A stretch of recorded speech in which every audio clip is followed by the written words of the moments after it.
Remy was no ordinary rat. He lived in the walls of a cozy attic outside Paris. Remy's sharp nose could detect every spice, every herb. His tiny paws itched to create culinary magic. He devoured cookbooks like they were novels. He dreamed of becoming a chef. His family, led by his practical father, found Remy's aspirations absurd. Rats belong in the walls, not in kitchens, his father would scold. But Remy refused to believe him. One stormy night, Remy's world turned upside down. Swept away by the current, he found himself staring up at a beacon in the darkness. Gusteau's, the most famous restaurant in Paris. Gusteau's shimmered like a culinary palace. The aroma wafting from its kitchen was intoxicating. Remy, despite his fear, felt a surge of excitement. This wasn't just any kitchen, it was the kitchen of Auguste Gusteau, Remy's culinary idol. Peeking through a window, Remy saw him.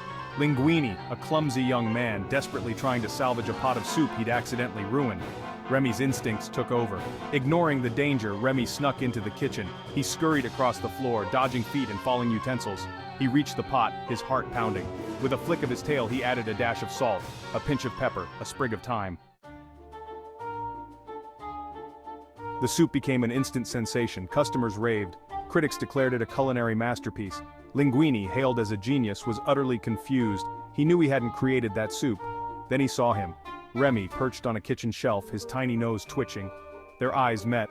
The truth dawned on Linguini. A bond formed between the unlikely duo. Linguini would be the face, Remy the mastermind.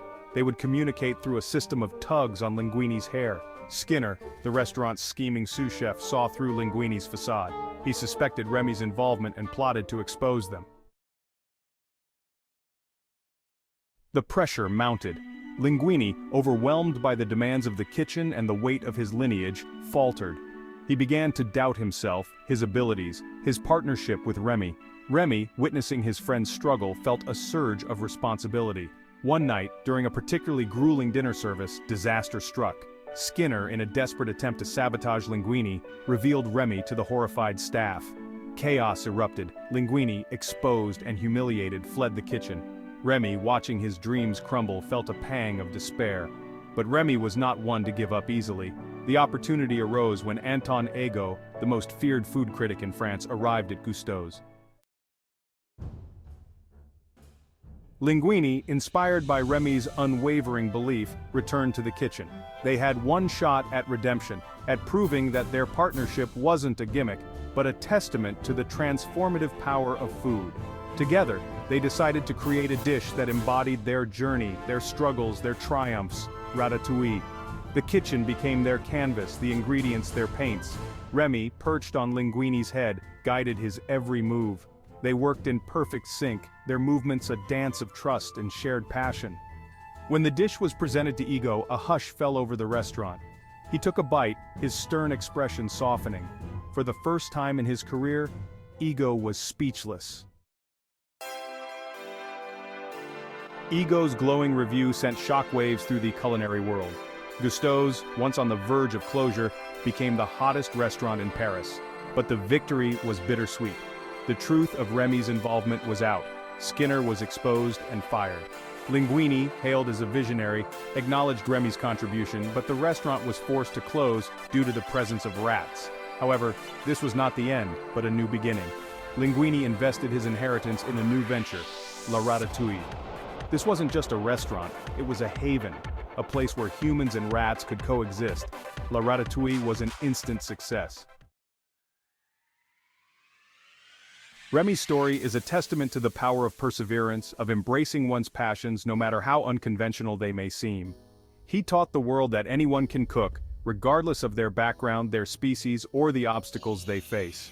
His journey reminds us that true success lies in following our hearts, in pursuing our dreams with unwavering determination. Remy's influence extended beyond the kitchen. He became an unlikely symbol of hope, a reminder that even the smallest among us can achieve extraordinary things.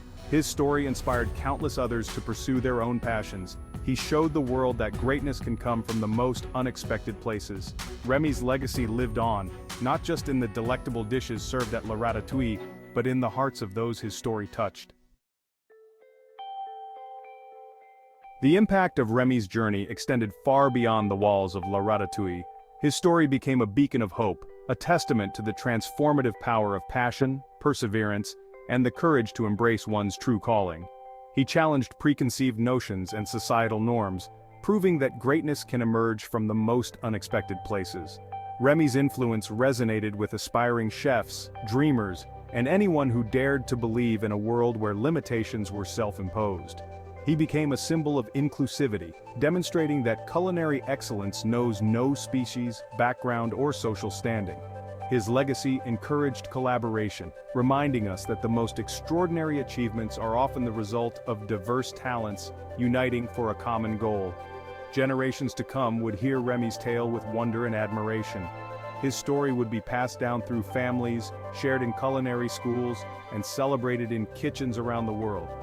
Remy's story is a timeless reminder that within each of us lies the potential for greatness. And who knows, perhaps like Remy, we might just inspire a generation to embrace their own unique talents and create a more inclusive, accepting, and delicious world for everyone.